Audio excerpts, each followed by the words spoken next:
अकबर का साला हमेशा से ही बीरबल की जगह लेना चाहता था। अकबर जानते थे कि बीरबल की जगह ले सके ऐसा बुद्धिमान इस संसार में कोई नहीं। फिर भी चोरों के भाई को वह सीधी ना नहीं बोल सकते थे। ऐसा करके वह अपनी लाडली बेगम की बेरुखी मोल नहीं लेना चाहते थे। इसलिए उन्होंने अपने साले साहब को एक कोयले से भरी बोरी दे दी और कहा कि जाओ और इसे हमारे राज्य के सबसे मक्कार और लालची सेठ दमड़ी लाल को बेचकर दिखाओ। अगर तुम यह काम कर गए तो तुम्हें बीरबल की जगह वजीर बना दूंगा। अकबर की इस अजीब शर्त को सुनकर साला अचंभे में पड़ गया। वह कोयले की बोरी लेकर चला तो गया, पर उसे पता था कि वह सेठ किसी की बातों में नहीं आने वाला। ऊपर से वह उल्टा उसे ही चूना लगा देगा। हुआ भी यही। सेठ दमड़ी लाल ने कोयले की बोरी के बदले एक ढेला भी देने से इनकार कर दिया। साला अपना सा मुंह लेकर महल वापस लौट आया और अपनी हार स्वीकार कर ली। अब अकबर ने वही काम करने को बीरबल को कहा।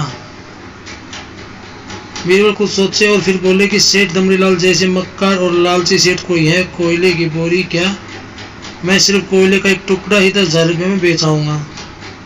यह बोलकर वह तुरंत वहां से रवाना हो गए। सबसे पहले उसने एक दर्जी के पास जाकर एक मखमली कुर्ता सिलवाया, हीरे मोती की माला गले में डाली, महंगी जूती पहनी, कोयले की बारीक सूरमे जैसा पिसवा लिया। फिर उसने पीछे कोयले को एक सूरमे की छोटी सी चमकदार डिब्बी में भर लिया। इसके बाद बीरबल ने अपना भेष बदल लिया और एक मेहमान घर में रुक कर इस्तार दे दिया कि अगर कि बगदाद से बड़े शेख आए हैं जो करिश्माई सूरमा बेचते हैं, जिसे आंखों में लगाने से मरे हुए पुरुष दिख जाते हैं, और यदि उन्होंने कहीं और धन गाड़ा हो तो उसका पता बताते हैं। यह बात शहर में आग की तरह फैली। सेठ दमड़ीलाल को भी यह बात पता चली। उसने सोचा जरूर उसके पुरुष कहीं ना कहीं धन गाड़ा होगा। उसने तुरंत शेख बने बीरबल से संपर्क किया और उसे डिब्बी खरीदने की पेशकश की। शेख ने डिब्बी के 20,000 रुपये मांगे और मोल भाव करते करते 10,000 रुपये बातें हुई। पर सेठ भी होशियार था। उसने कहा कि मैं अभी तुरंत ये सूरमा लगाऊंगा, अगर मुझे ये पुरुष नहीं दिखे तो पैसे वापस ले लूंगा। बीरबल बोला, बिल्कुल आप ऐसा कर सकते हैं।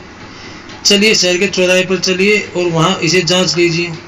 सूरमे का चमत्कार देखने के लिए भीड़ इकट्ठा हो गई। तब बीरबल ने ऊंची आवाज में कहा कि ये सेठ सभी ये चमत्कारी सूरमा लगाएंगे, और अगर ये उन्हीं की औलाद है जिन्हें ये अपना माँ बाप समझते हैं तो इन्हें इनके पुरुष दिखाई देंगे और गड़े धन के बारे में बताएंगे। लेकिन अगर आपके माँ बाप में किसी ने भी बेईमानी की होगी और आप उनकी असल औलाद नहीं होंगे तो आपको कुछ भी नहीं दिखेगा।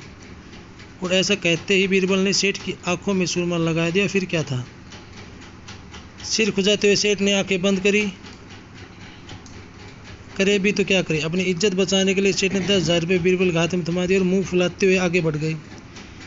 बीरबल ने फौरन अकबर के पास पहुंचे और रुपये थमाते हुए सारी कहानी सुना दी। अकबर का साला बिना कुछ कहे अपने घर लौट गया और अकबर बीरबल एक दूसरे की आंखें देखकर मंद मंद मुस्कुराने लगे। इस किस्से के बाद फिर कभी अकबर के साले ने बीरबल को हटाने की बात नहीं की।